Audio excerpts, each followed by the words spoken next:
Hello, my name is Dzemil Beganovic, and in this video we'll be showing you how to do import-export in Cartegraph for mass changes. We have this parts removed, installed, and received template here for the example, and we have 34 different records we want to upload. A couple things before we get started. In column A here, the system ID column, if this is empty, this means that we are creating new records in the system. That's for new creation.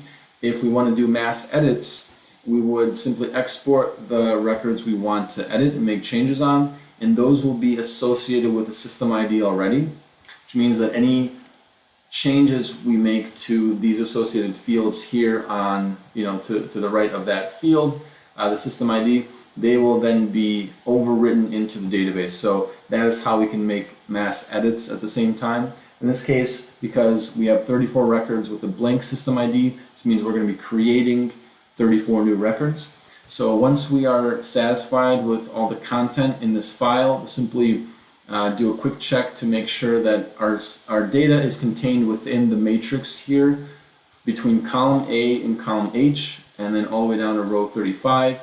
Anything outside of this needs to be cleared out. The way we do that is selecting the first blank column and then all the way to the right by holding down Shift, Control, and the right arrow key.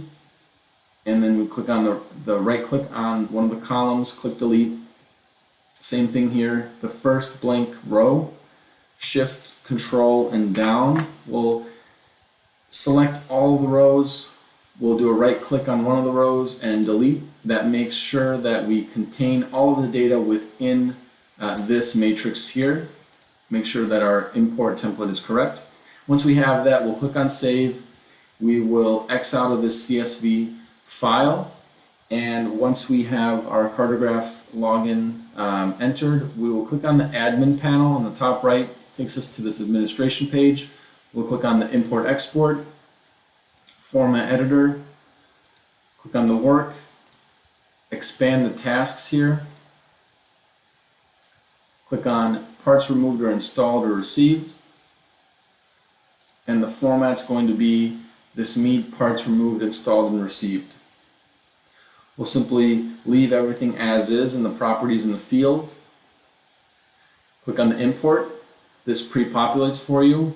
We'll search the data source, which is that file we just closed out. Double click, import, and now 34 of our records are into the system as new records, and that is how you perform the import-export functionality. If you have any questions, please contact us with the info in the description below. Thank you, and see you in the next video.